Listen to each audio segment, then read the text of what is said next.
શૈક્ષણિક ચોપડા વિતરણ કાર્યક્રમ રાખ્યો છે અને આ શૈક્ષણિક કાર્યક્રમની અંદર ઉપસ્થિત મંચ પર તમામ મહેમાનો, ભૂલકાઓ, બાળકો, યુવાનો, બહેનો તમામ જે અહીંયા હાજર છે એ વ્યક્તિઓ જે આપણે મેગઝીન જે છે એ મેગઝીન બતાવે છે કે આજે આપણે કેટલા બધા શિક્ષણ માટે જાગૃત થયા છીએ અને શિક્ષણનું મહત્વ શું છે.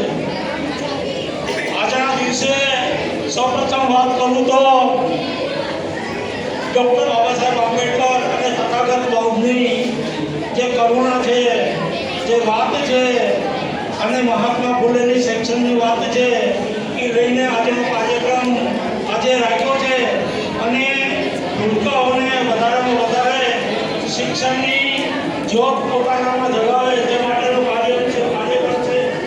છેલ્લા એકાદ વર્ષથી મારા ધ્યાનમાં છે કે નિસ્વાર્થ સેવાગૃહ, નિસ્વાર્થ ભાવથી કોઈ પણ જાતની અપેક્ષા વગર, કોઈ પણ જાતના સ્વાર્થ વગર આવા જાગૃતિના કાર્યક્રમ કરે છે એ બદલ તો સૌપ્રથમ એને ધન્યવાદ આપું છું. અને સમાજમાં આવી સતત પ્રવૃત્તિ ચાલુ રહેશે.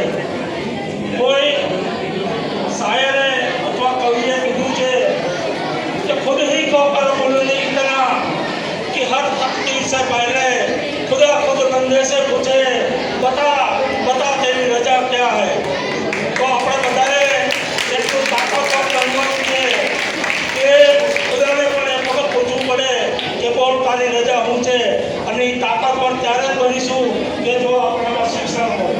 આપણે જય ભીમનો નારો લગાવીએ છીએ તો ડૉક્ટર બાબા સાહેબ આંબેડકરે કીધું कि शिक्षा वो शहर का दूध है जो पिएगा वो दहाड़ेगा. तो दहाड़વું જન્મ દે, દહાડશો ને તો આ શિક્ષણની જ્યોત, શિક્ષણને અલગ જગાડવી પડશે.